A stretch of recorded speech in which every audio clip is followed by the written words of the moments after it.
Subscribe कीजिए हमारे channel को और बेल आइकॉन को दबाइए हमारी लेटेस्ट वीडियो सबसे पहले। हाय डियर स्टूडेंट, स्वागत है आप सभी लोगों का आपके अपने YouTube channel HKG English learning classes में। स्टूडेंट, जैसा कि हम सभी लोग इस समय टेंस के बारे में स्टडी कर रहे हैं और पास्ट परफेक्ट टेंस के प्रकार जो होते हैं उसमें हम लोग आज एक नए टेंस के बारे में पढ़ेंगे जिसका नाम है पास्ट परफेक्ट टेंस। तो चलिए शुरुआत करते हैं पास्ट परफेक्ट टेंस के बारे में। तो स्टूडेंट, एक बात और कहना है, अभी तक अगर आपने इस चैनल को सब्सक्राइब नहीं किया है तो प्लीज़ सब्सक्राइब करें और ज़्यादा से ज़्यादा लोगों में इसको शेयर करें ताकि अन्य स्टूडेंट भी इस चीज़ का फ़ायदा उठा सकें और सभी लोगों को नए तरीके से अंग्रेजी सीखने का आसान भाषा में मौका मिल सके। तो चलिए शुरुआत करते हैं पास्ट परफेक्ट टेंस में क्या क्या विशेषताएं होती हैं, किन किन बातों का हमें इसमें ध्यान देना होता है, इसके बारे में हम सभी लोग आज इस टेंस में पढ़ेंगे। तो देखिए यहाँ पे मैंने दर्शा दिया है पास्ट परफेक्ट टेंस, पूर्ण भूतकाल, जिसका यहाँ पे थोड़ा सा लाइट लग रहा होगा स्टूडेंट्स। पूर्ण भूतकाल जिसे कहते हैं यानी कि बीता हुआ समय। पहचान देखते हैं इसका, पहचान क्या कहता है। पहचान वाक्य के क्रिया के अंत में चुका था, चुकी थी, चुके थे या था, ई थी, ये थे इत्यादि का प्रयोग आता है। देखिए स्टूडेंट, इसके बारे में पहचान सबसे इम्पोर्टेंट होता है। स्टूडेंट ये नहीं समझ पाते हैं, जब आपको पहचान पता रहेगा हिंदी वाक्यों के अंत में कि कौन सा लास्ट अक्षर आता है और मतलब कौन से शब्द जुड़े होते हैं, तो इससे क्या होता है कि आपको टेंस पहचानने में काफ़ी आसानी होती है। तो इसमें बताया गया कि पास्ट परफेक्ट टेंस में चुका था, चुकी थी, चुके थे, या था, ई थी, ये थे इत्यादि का प्रयोग आता है। अगर स्टूडेंट आप ये नहीं जानोगे तो हिंदी वाक्य में आपको पहचानने में दिक्कत होगी कि ये किस टेंस से बिलोंग करता है। मतलब जो वाक्य होगा आपको कंफ्यूजन होगी कि मतलब यह किस टेंस का है। तो यहाँ से क्लियर हो गया है कि पास्ट परफेक्ट टेंस में आप कैसे जानेंगे कि ये पास्ट परफेक्ट टेंस है। तो इस तरह से आप जान सकते हैं चुका था, चुकी थी को देख करके। अब नोट देखते हैं कि इस टेंस में नोट क्या है। नोट का मतलब क्या है, इस काल में काम का बीते हुए समय में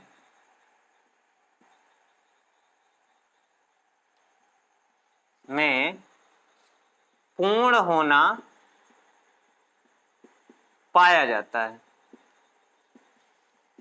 इस टेंस की सबसे बड़ी विशेषता कि काम बीते हुए समय में क्या हो चुका होता है, समाप्त हो चुका होता है। दूसरा टॉपिक है, इसमें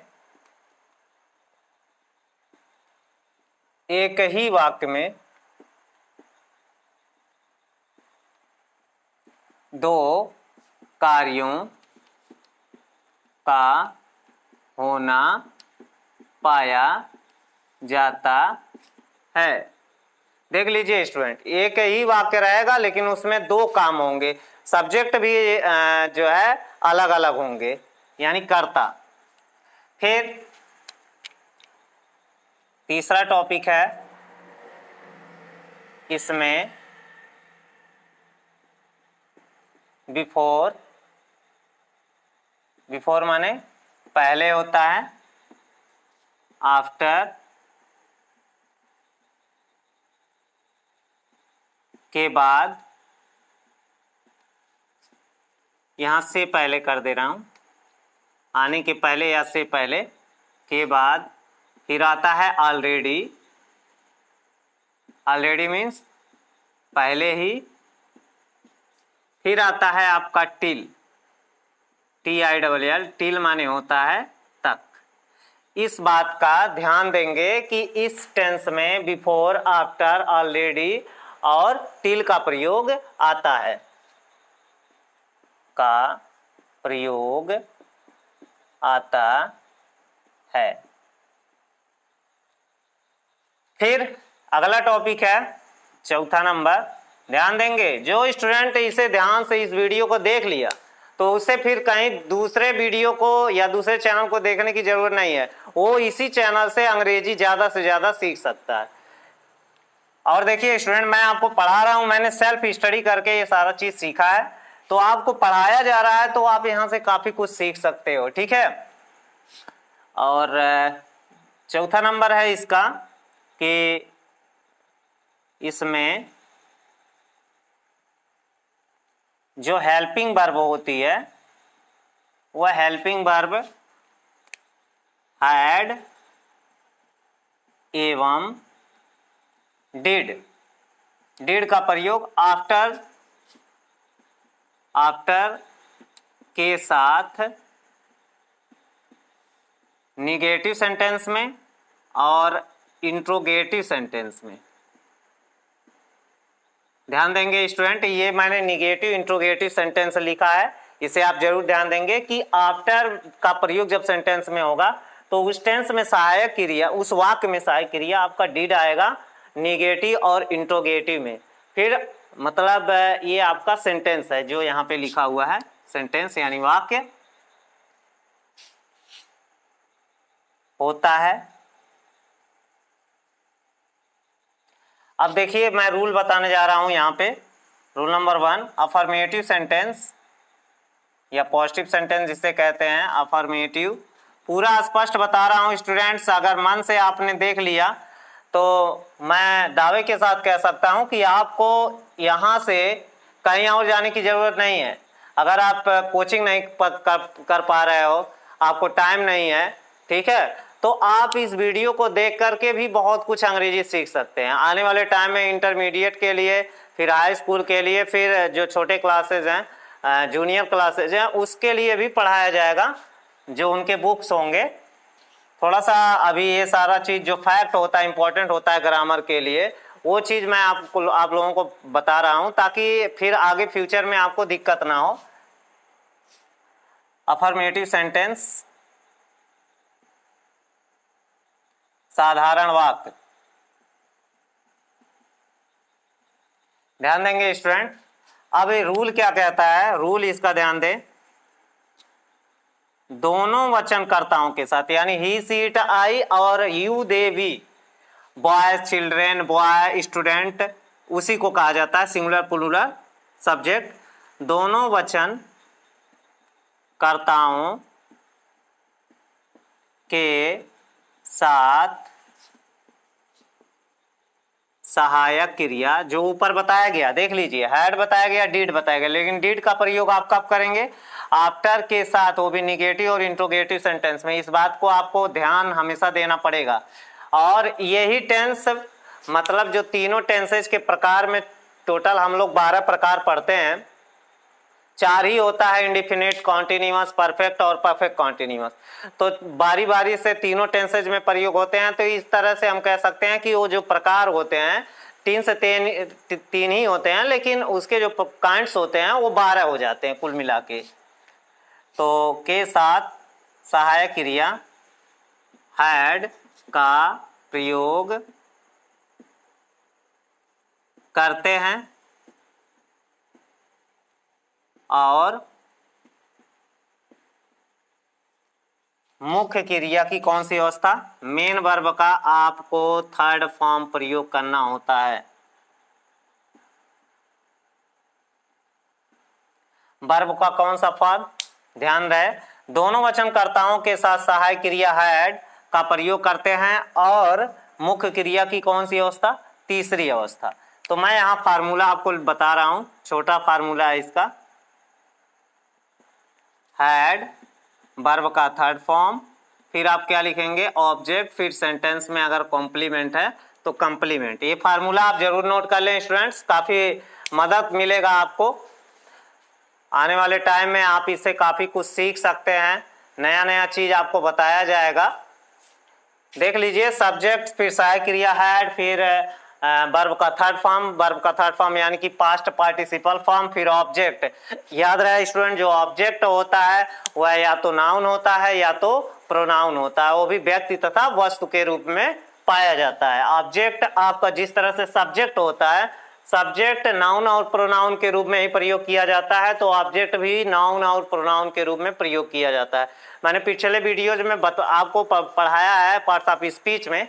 जब आप जाएंगे, लोगो पे क्लिक करेंगे, क्लिक करने के बाद होम पेज को छोड़ के वीडियो पे क्लिक करेंगे तो सारे वीडियो जाएंगे, वहां पे जा करके पार्ट्स ऑफ स्पीच आप देख सकते हैं। उसमें मैंने बहुत अच्छे तरीके से बताया है कि आप नाउन को कैसे सॉल्व कर सकते हो और प्रोनाउन को कैसे सॉल्व कर सकते हो। मतलब अगर आपको उसमें से क्या करना है, पहचानना है, चुनना है कि कौन सा शब्द नाउन है, कौन सा प्रोनाउन है, तो आपको बड़ी मतलब आसानी होगी।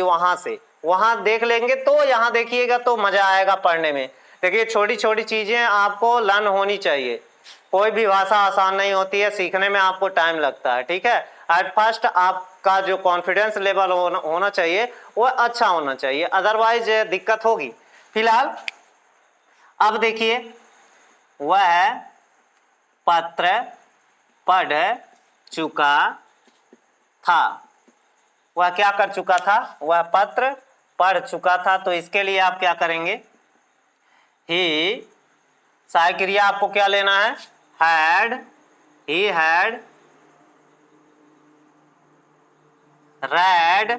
देखिए लिखा है, हम लोग रीड ही बोलते हैं, लेकिन याद रहे कि जब भी पैसिव वॉइस में रीड आए तो उसको रेड बोला जाता है। और सहायक क्रिया हैड के साथ, हैज हैव के साथ, विल हैव, शैल हैव के साथ, और पास्ट इंडेफिनिट टेंस में, अफर्मेटिव सेंटेंस में जब भी रीड कहीं लिखा जाए तो आपको उसे रेड बोलना होता है। ये ध्यान दीजिएगा। अच्छे फेल हो सकते हैं इसमें। अगर पूछा जाए, सेंटेंस पढ़वाया जाए, मैं कोचिंग में पढ़ाता हूं तो उसमें स्टूडेंट से पूछता हूं इस बात को कि यहाँ पे अगर उसे हेल्पिंग वर्ब के बारे में पता होगा तो उसे ये भी पता होना चाहिए कि इस हेल्पिंग वर्ब के साथ इसे रेड पढ़ा जाता है और किस हेल्पिंग वर्ब के साथ जो है इसे रीड पढ़ा जाता है। तो he had read a letter, ये आपका क्लियर हुआ। दूसरा एग्जांपल दे रहा हूं आपके समझने के लिए। राधा खाना पका चुकी थी। राधा क्या कर चुकी थी? खाना। तो खाना देखिए एक वस्तु में आता है और ये कॉमन नाउन है। खाना पका चुकी थी।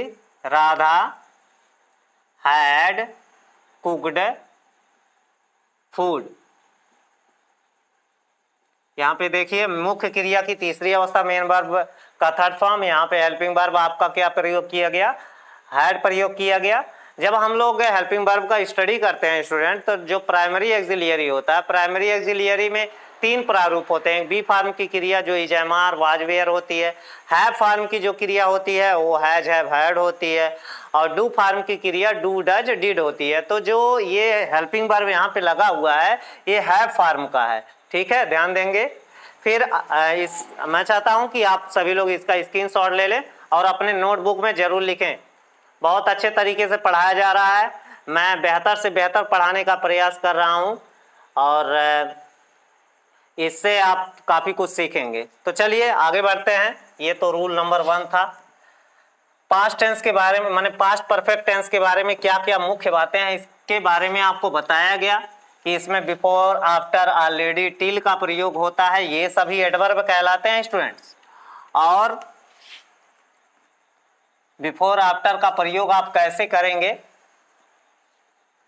कंटिन्यू इस चैनल के साथ बने रहें तो आपको काफी कुछ नया मिलेगा स्टूडेंट्स आने वाले टाइम में।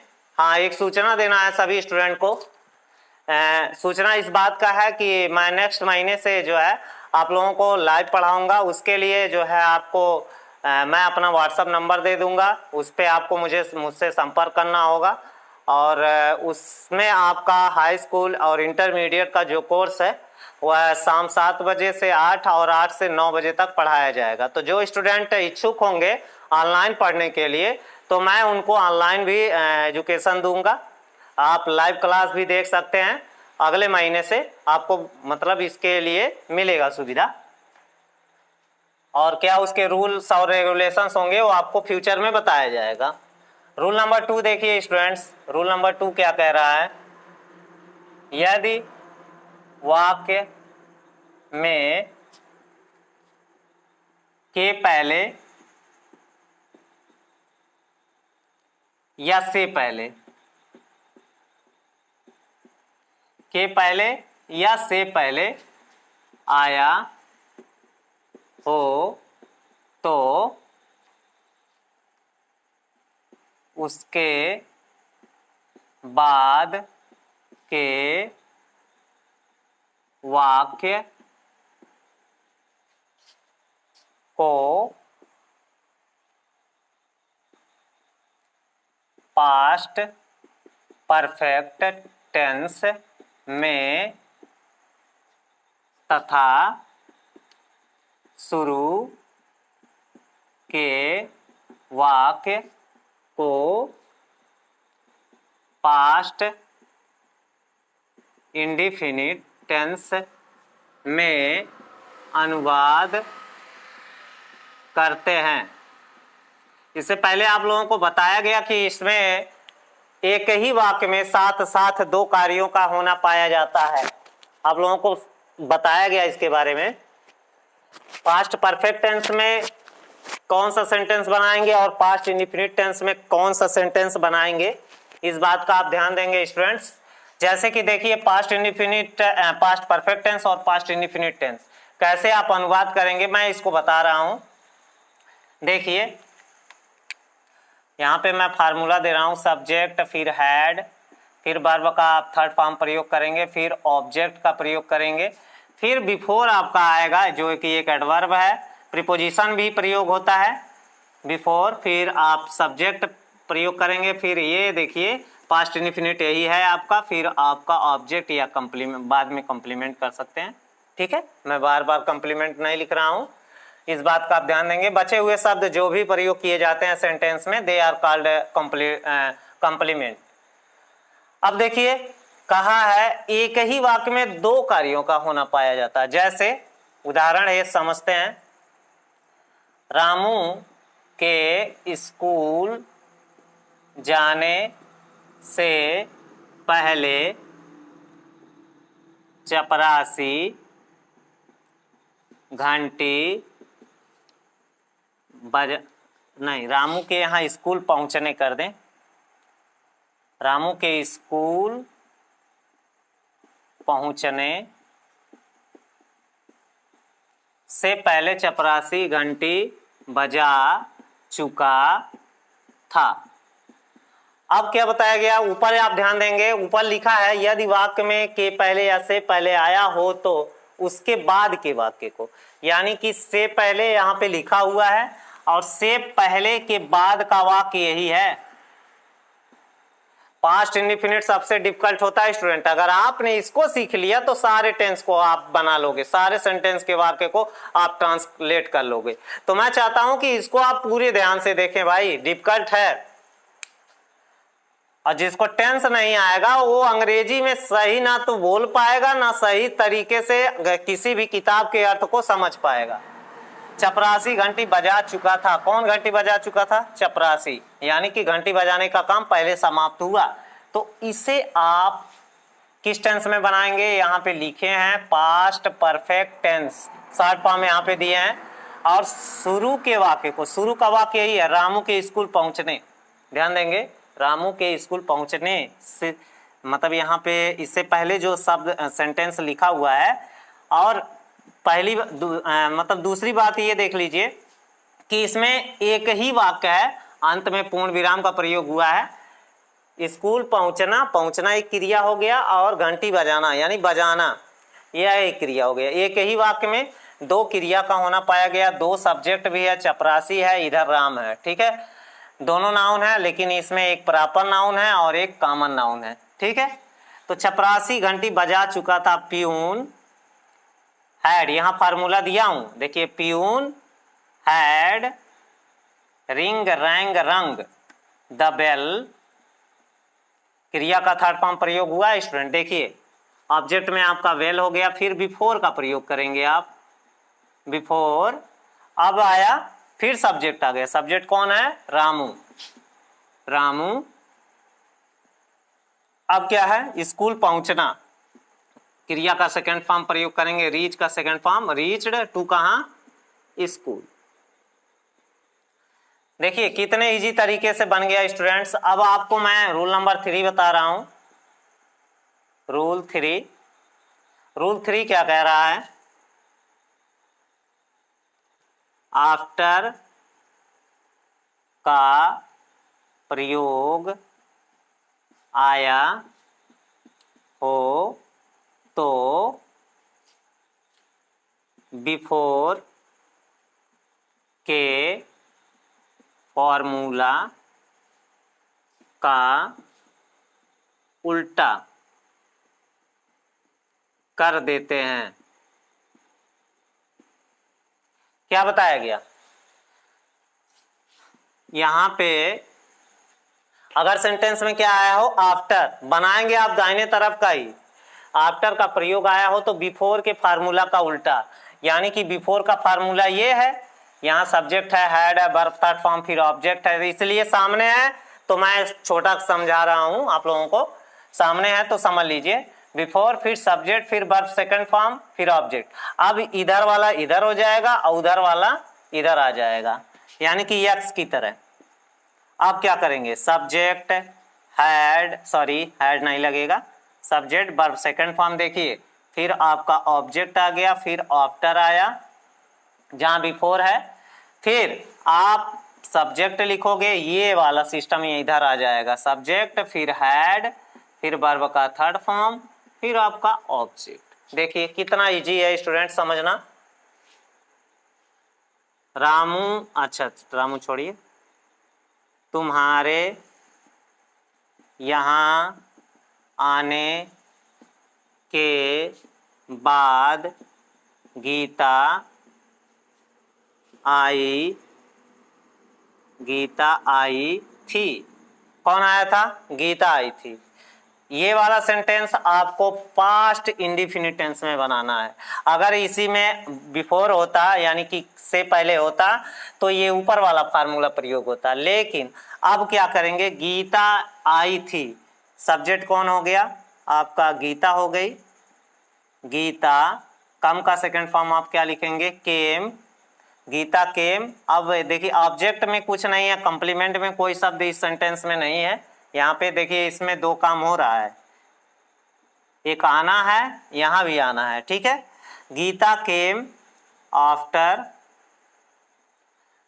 आफ्टर फिर तुम्हारे यहाँ आने के बाद, यू, यू के साथ देख लीजिए यहाँ पे फिर सहाय क्रिया हैड, कम केम कम, ये क्रिया का थर्ड फॉर्म है। इस तरह से स्टूडेंट आफ्टर और बिफोर के नियम को जो है सॉल्व करते हैं। फिर आगे बढ़ते हैं, रूल नंबर 3। रूल नंबर 3 क्या कहता है? ऑलरेडी, ऑलरेडी माने पहले ही। हेल्पिंग वर्ब यानी हैड, हेल्पिंग वर्ब इस टेंस में क्या प्रयोग हो रहा है? हैड, अभी हैड ही प्रयोग हो रहा है। हैड के बाद ऑलरेडी, ऑलरेडी का प्रयोग करते, नहीं रूल नंबर 4 है स्टूडेंट, यहाँ पे मिस्टेक हुआ हमसे। देख लीजिए ऑलरेडी माने पहले ही, ये आसान है इसलिए मैं आपको ऐसे ही बता रहा हूँ। ऑलरेडी माने पहले ही, जो पहला एग्जाम्पल दिया गया था उसमें अफर्मेटिव में पहला नंबर का, आपको क्या करना है? सहायक क्रिया हैड के बाद जो है क्या प्रयोग करना है? ऑलरेडी का प्रयोग करना है। तो मैं यहाँ फार्मूला भी दे रहा हूँ, सब्जेक्ट फिर हैड फिर आप किसका प्रयोग करेंगे? ऑलरेडी का प्रयोग करेंगे। मैं कैपिटल लेटर में यहाँ दर्शा दे रहा हूँ, फिर वर्ब का थर्ड फॉर्म, बाकी सारा वही प्रोसेस रहेगा। देख लीजिए कैसे। फार्मूला, मैंने यह फिल्म पहले ही देख लिया था। देख लीजिए स्टूडेंट, यहाँ पे आया इस सेंटेंस में, मैंने यह फिल्म पहले ही क्या कर लिया था, देख लिया था। तो आप क्या करोगे, आप क्या करोगे, यहाँ पे सहायक क्रिया हैड के बाद आपको किसका प्रयोग करना है, ऑलरेडी का प्रयोग करना है। सहायक क्रिया हैड के बाद आप किसका प्रयोग करेंगे, ऑलरेडी का प्रयोग करेंगे। तो मैंने यह फिल्म देख लिया था, सब्जेक्ट इसमें मैंने है। देखिए यहाँ पे सब्जेक्ट, ये प्रोनाउन है, फर्स्ट पर्सन सब्जेक्ट है ये, आई हैड, फिर आप क्या प्रयोग करेंगे, already, I had already watch. जब आप मूवी वगैरह देखते हैं तो इस क्रिया का प्रयोग होता है, ठीक है। I had already watch, watch का थर्ड फॉर्म वॉच्ड होगा, क्या चीज देख चुका था, दिस मूवी। देख लीजिए स्टूडेंट, इस तरह से आपका ये सेंटेंस क्या हुआ, कंप्लीट हुआ। अब आपको एक और एग्जांपल देना है, रूल नंबर 5। तो फटाफट आप लोग स्क्रीनशॉट ले लीजिए इसका और अपने नोटबुक में जरूर लिखिएगा। वेरी इंपॉर्टेंट है student, it is very important to each student, it must know to each student because past perfect tense is very hard. While you translate up any past perfect tense, if you don't know about how to use of helping verb and what is the main verb form, then there will be a problem create. How will you change Hindi to English? अगर आप इसको नहीं जानते हो तो कहीं ना कहीं समस्या होगी। फिर आगे बढ़ते हैं, कि लास्ट आपको बता रहा हूँ, फिर निगेटिव और इंट्रोगेटिव इसके सेकंड पार्ट में, क्योंकि वीडियो लंबा हो जाएगा, आप देखते देखते बोर हो जाओगे। अफर्मेटिव सेंटेंस बता दे रहा हूं पूरा, यहीं से आप समझ जाइए। उसके बाद निगेटिव इंट्रोगेटिव इसके आगे आने वाले वीडियो में आपको बताया जाएगा। रूल नंबर आप 5 देखें, रूल 5,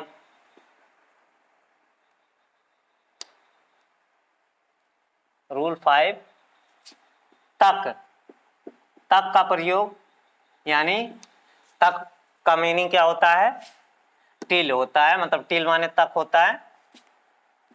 ऑब्जेक्ट या कॉम्प्लीमेंट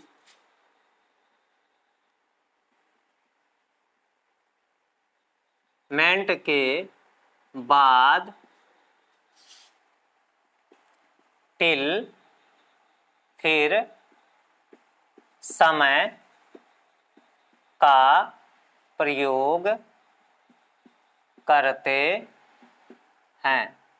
देख लीजिए स्टूडेंट, क्या बताया गया कि अगर वाक्य में क्या आया हो, तक आया हो, तो आप उसके लिए टिल का प्रयोग करेंगे। वो भी कहाँ करेंगे, अगर वाक्य में ऑब्जेक्ट आया है तो ऑब्जेक्ट के बाद, अगर कंप्लीमेंट आया है तो कंप्लीमेंट, यानी कि sentence at last of the sentence आपको इसका प्रयोग करना रहेगा। फिर यहाँ फार्मूला दे रहा हूँ, सब्जेक्ट हैड, फिर वर्ब का कौन सा फॉर्म, थर्ड फॉर्म, फिर ऑब्जेक्ट, फिर कंप्लीमेंट, फिर आपको लगाना है टिल। ये ध्यान देंगे, टिल मैं कैपिटल लिख रहा हूं तो आपको समझने के लिए।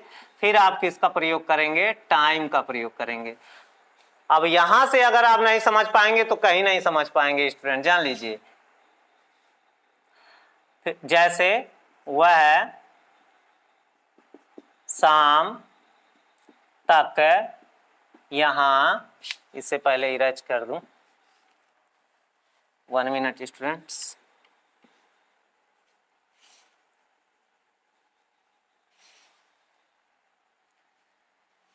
वह शाम तक यहां आ चुका था। कब तक आ चुका था, शाम तक। कौन आ चुका था, वह। तो आप लिखेंगे he had come, came, come, third form आपका कम ही होगा। ही हैड कम कहाँ, हियर, ऑब्जेक्ट में हियर होगा, लेकिन ऑब्जेक्ट हियर है नहीं, ये कंप्लीमेंट है, ठीक है, ये ध्यान देंगे।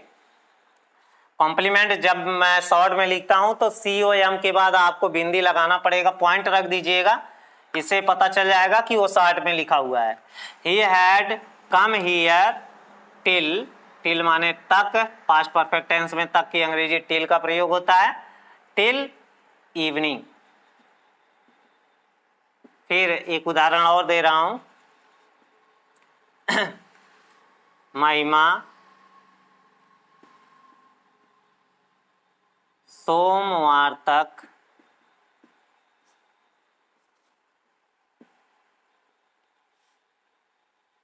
चित्र बना चुकी थी। कब तक बना चुकी थी? सोमवार तक। महिमा सोमवार तक चित्र बना चुकी थी।